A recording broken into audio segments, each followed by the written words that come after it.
सभी भक्तजनों को जय श्री माता रानी, जय श्री महामाया। आज आप सभी भक्तजनों के समक्ष विवेक चूड़ामणि भाग 4 प्रस्तुत करने जा रहे हैं, जो कि आदि शंकराचार्य द्वारा विरचित है। आत्मनिरूपण। अब मैं तुझे परमात्मा का स्वरूप बताता हूँ, जिसे जानकर मनुष्य बंधन से छूटकर कैवल्य पद प्राप्त करता है। अहम प्रत्यय का आधार कोई स्वयं नित्य पदार्थ है, जो तीनों अवस्थाओं का साक्षी होकर भी पंचकोशातीत है, जो जागृत, स्वप्न और सुषुप्ति तीनों अवस्थाओं में बुद्धि और उसकी प्रवृत्तियों के होने और न होने का अहम भाव से स्थित हुआ जानता है, जो स्वयं सबको देखता है किंतु जिसको कोई नहीं देख सकता, जो बुद्धि आदि को प्रकाशित करता है किंतु जिसे बुद्धि आदि प्रकाशित नहीं कर सकते, जिसने संपूर्ण विश्व को प्राप्त किया हुआ है किंतु जिसे कोई व्याप्त नहीं कर सकता, तथा जिसके भासने पर यह आभास रूप सारा जगत भासित हो रहा है, जिसकी सन्निधि मात्र से देह, इंद्रिय, मन और बुद्धि प्रेरित होए से अपने अपने विषयों में बरतते हैं। अहंकार से लेकर देह पर्यंत और सुख आदि समस्त विषय जिस नित्य ज्ञान स्वरूप के द्वारा घट के समान जाने जाते हैं, यही नित्य अखंडानंदानुभव रूप अंतरात्मा पुराण रूप पुरुष है, जो सदा एक रूप और बोध मात्र है, तथा जिसकी प्रेरणा से वागादि इंद्रियों और प्राण चलते हैं। इस सत्वात्मा अर्थात बुद्धि रूप गुह्वा में स्थित अव्यक्ताकाश के भीतर एक परम प्रकाशमय प्रकाश सूर्य के समान अपने तेज से इस संपूर्ण जगत को देदीप्यमान करता हुआ बड़ी तीव्रता से प्रकाशमान हो रहा है। वह मन और अहंकार रूप विकारों का तथा देह, इंद्रिय और प्राणों की क्रियाओं का ज्ञाता है, तथा पताए हुए लोह पिंड के समान उनका अनुवर्तन करता हुआ भी ना कुछ चेष्टा करता है और ना विकार को ही प्राप्त होता है। वह ना जन्मता है, ना मरता है, ना बढ़ता है, ना घटता है और ना विकार को प्राप्त होता है। वह नित्य ही और इस शरीर के लीन होने पर भी घट के टूटने पर घटाकाश के समान लीन नहीं होता।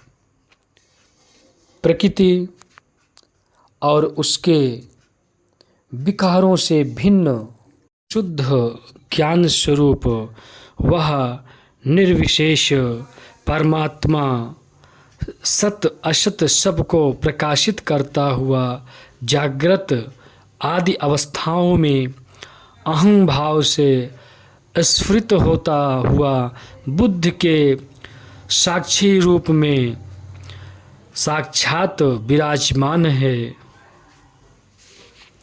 तू इस आत्मा को संयचित होकर बुद्ध के प्रसन्न होने पर यह मैं हूँ ऐसा अपने अंतःकरण में साक्षात अनुभव कर और इस प्रकार जन्म मरण रूपी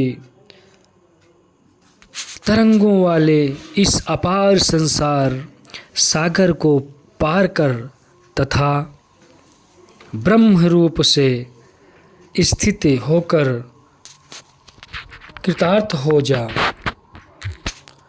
पुरुष का अनात्म वस्तुओं में अहम इस आत्मबुद्धि का होना ही जन्म मरण रूपी क्लेशों की प्राप्ति कराने वाला अज्ञान से प्राप्त हुआ बंधन है, जिसके कारण यह जीव इस असत शरीर को सत्य समझकर इसमें आत्मबुद्धि हो जाने से तंतुओं से रेशम के कीड़े के समान इसका विषयों द्वारा पोषण मार्जन और रक्षण करता रहता है। मूढ़ पुरुष को तमोगुण के कारण भी अन्न में अन्य बुद्धि होती है। विवेक न होने से ही रज्जु में सर्प बुद्धि होती है। ऐसे बुद्धि वाले को ही नाना प्रकार के अनर्थों का समूह आ घेरता है। अतः हे मित्र सुन, यह जो असद्ग्राह असत को सत्य मानना है वही बंधन है। अखंड नित्य और आवृत्त बोध शक्ति से स्फुरित होते हुए अखंडैश्वर्य संपन्न आत्म तत्व को यह तमोमयी आवरण शक्ति इस प्रकार ढक लेती है जैसे सूर्यमंडल को राहु अति निर्मल तेजोमय आत्म तत्व के तिरोभूत अदृश्य होने पर पुरुष अनात्म देह को ही मोह से मैं हूँ ऐसा मानने लगता है। तब रजोगुण की विक्षेप नाम वाली अति प्रबल शक्ति काम क्रोधादि अपने बंधनकारी गुणों से इसको व्यथित करने लगती है। तब यह नाना प्रकार की नीच गतियों वाला कुमति जीव विषय रूपी विष से भरे हुए इस अपार संसार समुद्र में डूबता उछलता महामोह रूप ग्राह के पंजे में पड़कर आत्मज्ञान के नष्ट हो जाने से बुद्धि के गुणों का अभिमानी होकर उसकी नाना अवस्थाओं का अभिनय नाव्य करता हुआ भ्रमता रहता है। जिस प्रकार सूर्य के तेज से उत्पन्न हुई मेघ माला सूर्य ही को ढक कर स्वयं फैल जाती है, उसी प्रकार आत्मा से प्रकट हुआ अहंकार आत्मा को ही आच्छादित करके स्वयं स्थित हो जाता है। जिस प्रकार किसी दुर्दिन में जिस दिन आंधी मेघ आदि का विशेष उत्पात हो, सघन मेघों के द्वारा सूर्य देव के आच्छादित होने पर अति भयंकर और ठंडी ठंडी आंधी सबको खिन्न कर देती है, उसी प्रकार बुद्धि के निरंतर तमोगुण से आवृत्त होने पर मूढ़ पुरुष को विक्षेप शक्ति नाना प्रकार के दुखों से संतप्त करती है। इन दोनों आवरण में और विक्षेप शक्तियों से ही पुरुष को बंधन की प्राप्ति हुई है और इन्हीं से मोहित होकर यह देह को आत्मा मानकर संसार चक्र में भ्रमता रहता है। बंधन निरूपण। संसार रूपी वृक्ष का बीज अज्ञान है, देहात्म बुद्धि उसका अंकुर है, राग पत्ते हैं, कर्म जल है, शरीर स्तंभ तना है, प्राण शाखाएं हैं, इंद्रियां उपशाखाएं, गुदे हैं, विषय पुष्प है और नाना प्रकार के कर्मों से उत्पन्न हुआ दुख फल है तथा जीव रूपी पक्षी ही इनका भोक्ता है। यह अज्ञान जनित अनात्म बंधन स्वाभाविक तथा अनादि और अनंत कहा गया है। यही जीव के जन्म मरण व्याधि और जरा वृद्धा अवस्था जिसे कहा गया है आदि दुखों का प्रवाह उत्पन्न कर देता है। आत्मानात्म विवेक। यह बंधन विधाता की विशुद्ध कृपा से प्राप्त हुए विवेक विज्ञान रूप शुभ्र और मंजुल महाखंडग के बिना और किसी अस्त्र शस्त्र वायु अग्नि अथवा करोड़ों कर्मफलों से भी नहीं काटा जा सकता, जिसका श्रुति प्रमाण में दृढ़ निश्चय होता है, उसी की धर्मार्थ में निष्ठा होती है और उसी से उसकी चित्त शुद्ध हो जाती है। जिसका चित्त शुद्ध होता है उसी को परमात्मा का ज्ञान होता है और इस ज्ञान से ही संसार रूपी वृक्ष का समूल नाश होता है। अन्नमय आदि 5 कोशों से आवृत हुआ आत्मा अपनी ही शक्ति से उत्पन्न हुए शैवाल पटल से ढके हुए वापी के जल की भांति नहीं भासता। जिस प्रकार उस शैवाल जिसे शैवाल के पूर्णतः या दूर हो जाने पर मनुष्यों के तृष्णा रूपी ताप को दूर करने वाला तथा उन्हें तत्काल ही परम सुख प्रदान करने वाला जल अस्पष्ट प्रतीत होने लगता है, उसी प्रकार 5 कोशों का अपवाद करने पर यह शुद्ध नित्यानंदमय कर सत्स्वरूप अंतर्यामी स्वयं प्रकाश परमात्मा भासने लगता है।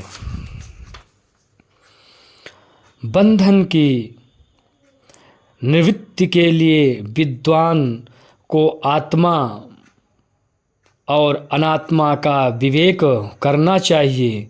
उसी से अपने आप को सच्चिदानंद स्वरूप जानकर वह आनंदित हो जाता है। जो पुरुष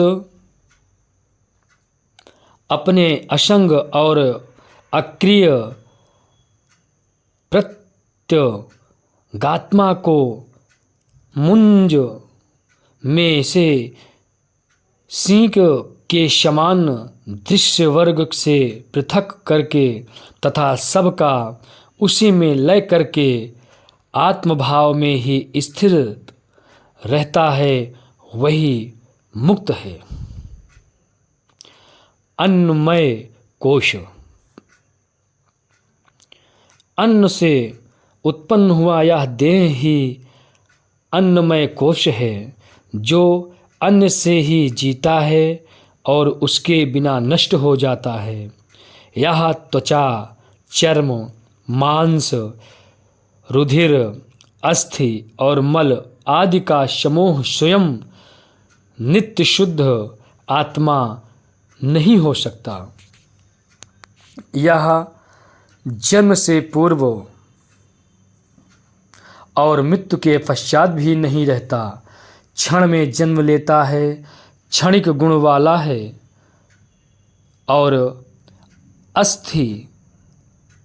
अस्थिर स्वभाव है तथा अनेक तत्वों का संघात जड़ और घट के समान दृश्य है। फिर यह भाव विकारों का जानने वाला अपना आत्मा कैसे हो सकता है? यह हाथ पैरों वाला शरीर आत्मा नहीं हो सकता, क्योंकि उसके अंग भंग होने पर भी अपनी शक्ति का नाश ना होने के कारण पुरुष जीवित रहता है।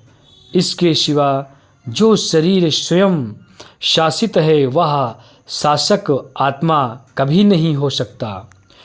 देह उसके धर्म, उसके कर्म तथा उसकी अवस्थाओं के साक्षी आत्मा की उससे पृथकता स्वयं ही स्वतः सिद्ध है। हड्डियों का समूह मांस से लिथड़ा हुआ और मल से भरा हुआ यह अति कुत्सित देह अपने से भिन्न अपना जानने वाला स्वयं ही कैसे हो सकता है? त्वचा, मांस, मेद, अस्थि और मल की राशि रूप इस देह में मूढ़ जन की अहं बुद्धि करते हैं। विचारशील तो अपने परमार्थिक स्वरूप को इससे पृथक ही जानते हैं। जड़ पुरुषों की मैं देह हूँ, ऐसी देह में अहम बुद्धि होती है। विद्वान शास्त्रज्ञ की जीव में और विवेक विज्ञान युक्त महात्मा की मैं ब्रह्म हूँ, ऐसी सत्य आत्मा में ही अहं बुद्धि होती है। अरे मूर्ख, इस त्वचा, मांस, मेद, अस्थि और मल के समूह में आत्मबुद्धि छोड़कर और सर्वात्मा निर्विकल्प ब्रह्म में ही आत्मभाव करके परम शांति का भोग कर, जब तक विद्वान असत देह और इंद्रिय आदि में भ्रम से उत्पन्न हुई अहंता को नहीं त्यागता, तब तक वह वेदांत सिद्धांतों का पारदर्शी क्यों ना हो, उसके मोक्ष की कोई बात ही नहीं है। छाया, प्रतिबिंब, जिसे प्रतिबिंब भी कहा गया है, सपनों और मन में कल्पित किए हुए शरीरों में जिस प्रकार तेरी कभी आत्मबुद्धि नहीं होती, उसी प्रकार जीवित शरीर में भी कभी ना होनी चाहिए, क्योंकि देहात्म बुद्धि ही असद्बुद्धि मनुष्यों के जन्मादि दुखों की उत्पत्ति की कारण है। अतः उसे तू प्रयत्नपूर्वक छोड़ दे। उस बुद्धि के छूट जाने पर फिर पुनर्जन्म की कोई आशंका ना रहेगी। आप सभी को हमारा वीडियो अच्छा लगा होगा। धन्यवाद। आप लोग इस वीडियो को सुनिए, समझिए, जीवन को कृतार्थ करिए और आगे का पंचम भाग आपको अगले भाग में प्रस्तुत किया जाएगा। आप सभी लोग सुखपूर्वक, शांतिपूर्वक, सद्भावपूर्वक अपने अपने जीवन को जिएं, सत्य का साथ दें, असत्य का किंचित मात्र साथ न दें। वो चाहे घर के हों, चाहे बाहर के हों, चाहे समाज के हों। आप लोगों से यही निवेदन है, सत्य का साथ देंगे तो परमात्मा आपका साथ देगा। इसी के साथ मैं अपनी वाणी को विराम देता हूँ। जय माता दी, जय श्री महामाया, जय श्री महाकाल। राधे राधे।